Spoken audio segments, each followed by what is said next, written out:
What do the wives of Hoover, Roosevelt, Franklin that is, Truman, and Eisenhower have in common?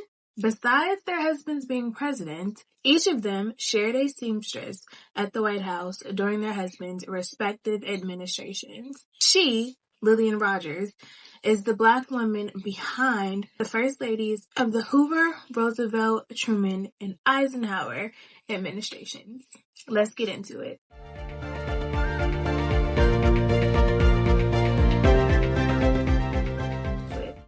Welcome back to another episode of Fashion Meets History with Domii.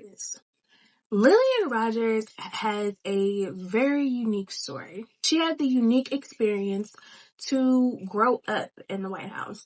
And I know that sounds odd, but at the age of 12, her mother, Maggie Rogers, got a job as a maid during the Taft Administration. For historical context, both enslaved and free African Americans worked in the White House. After the Civil War, it pretty much stayed the same. Any previously enslaved African Americans working in the White House simply began to be paid during the Reconstruction era. But as history tells us, after slavery and the Reconstruction era, Black people entered an unprecedented era of segregation, the Jim Crow era. During the Jim Crow era, William Howard Taft is elected president in 1908. The Taft administration is integral to maintaining a segregationist style culture and atmosphere at the White House. So any of the Black population that worked at the White House was subjected to the cultural and societal norms of the time. Here enters Lillian's mother, Maggie Rogers. She worked with 6 presidents from the Taft administration to FDR. Her work was so renowned that she had become the head maid and personal attendant at the White House.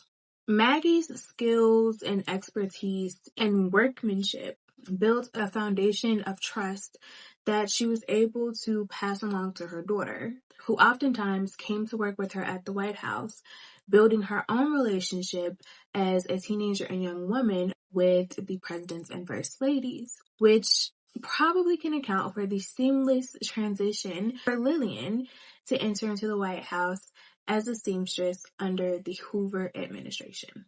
When Lillian first began working at the White House as a seamstress, her first task wasn't to create a haute couture gown for Lou Henry Hoover. She was relegated to doilies and draperies and things of that nature. But her skill set and her craftsmanship and her expertise allowed a trust to be built between the administration and herself, where she eventually began to be in charge of remaking gowns and dresses for the various first ladies. First Lady Lou Henry Hoover, first official First Lady. If you don't know, her husband, Herbert Hoover, is kind of sort of responsible for this little thing called the Great Depression. Or not responsible for, but he was president while it happened. In terms of American history, Herbert doesn't always have a favorable eye. But in terms of fashion history, Lou Henry Hoover has a more positive experience than her husband. Lou Henry Hoover was considered a fashionista of her time.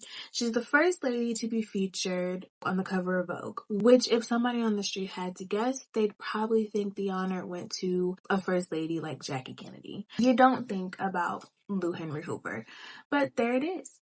Facts are facts and history is history. She was a fashionable girl, whether we know it or not. History remembers Lou Henry Hoover's style as a mixture between classic and modern, lending a combination of the styles for a unique American aesthetic, which was only heightened by the fact that she became First Lady in the midst of the flapper era, where fashion, especially women's fashion, was being reinvented by houses like Chanel, and a turn to women being in more relaxed and laid back styles versus being confined and being tight and confined in corset-like designs. As Lillian Rogers' skills and trust as a White House seamstress improved, she could have had the opportunity to work on a number of pieces that history remembers Lou Henry Hoover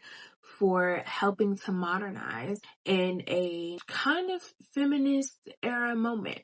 That push for American women in fashion to feel more comfortable and relaxed was mirrored by the next First Lady, Eleanor Roosevelt. We remember Eleanor for a lot of things. Fashion, not necessarily the top of the list.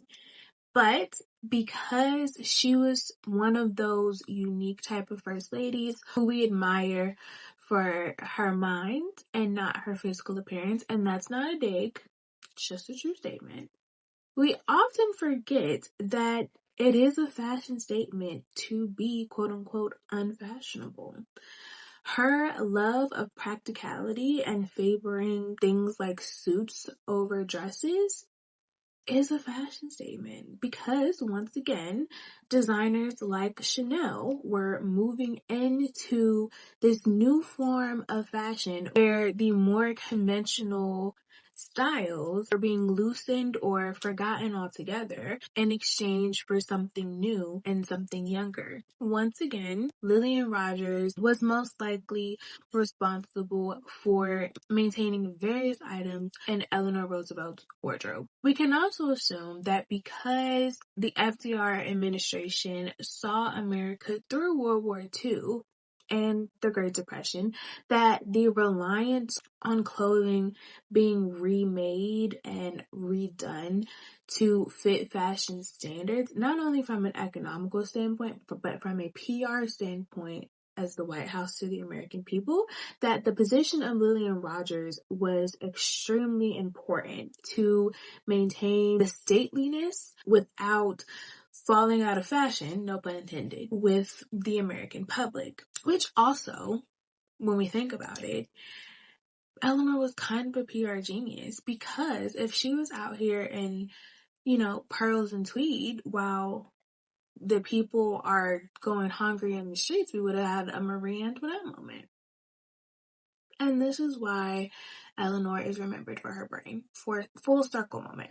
The relationship between Eleanor, Lillian, and her mother Maggie was more than just employer to employees. Historically, we remember Eleanor Roosevelt for championing the causes of women and of African Americans and other marginalized groups. We see this mirrored in who she chose to design for her, other than White House seamstresses like Lillian Rogers.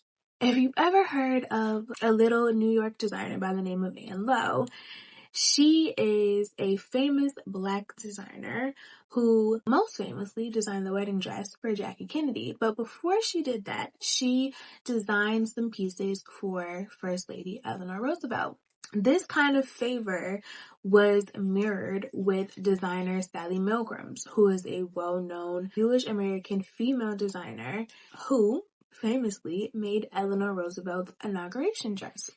Eleanor Roosevelt's dedication to these kind of causes and her commitment to living her morals and her character, her values, is really important, and it's reflected in what the White House staff has to say about her. We have those types of records because Eleanor Roosevelt encouraged Lillian and her mother, Maggie, to record their memoirs and their service in the White House. Years after the Roosevelt administration, Lillian Rogers will take the stories of her mother and herself to create a book, My 30 Years Backstairs at the White House, which spent 26 weeks as a bestseller when it was first published. In the book, there are various mentions of the kindness of the Roosevelt administration, the kinship that they had between their staff, and, fun fact, FDR and Lillian Rogers shared something else. Each of them had contracted polio at a young age. Both FDR and Rogers had the same complications in their legs and showed the same dedication to continuing on with their dreams and aspirations. When FDR passed away during his fourth term as President of the United States, Vice President Harry Truman took office. His wife, Bess Truman, now sat as First Lady. Unlike her predecessors, Mrs. Hoover and Mrs. Franklin Delano Roosevelt, Bess Truman was not a fashion trendsetter at all. Her love of practical and normal, for lack of a better word, fashion is how history remembers her. Polished and nice, but not trendy or idealistic. We can suspect that her modest style choices made it simpler for someone in the White House, probably not Lillian Rogers, because that probably means that we can assume that White House seamstresses like Lillian Rogers are responsible for the upkeep of most of Bess Truman's wardrobe.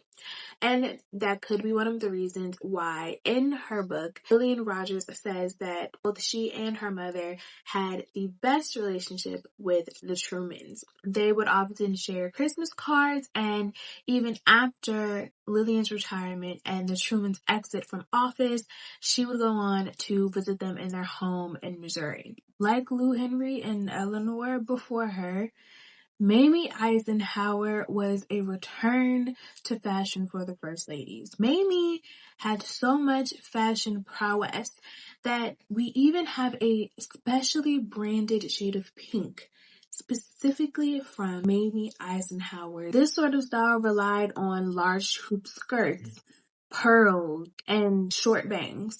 While a First Lady like Eleanor Roosevelt might have chosen to wear certain styles not only for her personal comfort, but also from a PR crisis management point of view, the Great Depression and then World War II, Mamie Eisenhower took this model and made it full scale. Her marketing message was to make a mix between luxury fashion and a new ready-to-wear market, the it thing to do. Because the Eisenhower administration was the tail end of Lillian Rogers' tenure at the White House, she was trusted with a multitude of sewing projects, from remaking clothing to sewing specialized couch covers for the Eisenhower home in Gettysburg. All in all, because she and her mother were able to span so many White House administrations together, and when you look at fashion history, the time period between the 20s and the 60s, styles of pre- and post-World War II are vastly different. Some would say that she made her departure from the White House right before the fashion got good. Lillian Rogers retired from 30 years of service to the White House in 1960, right as the Kennedy administration took office. In 1961, she would write her best-selling book. Lillian Rogers continued to write a couple other books that were not as well received as her first publication, and continued to live her life in Washington, D.C. until she passed away in 1997 at the age of 100.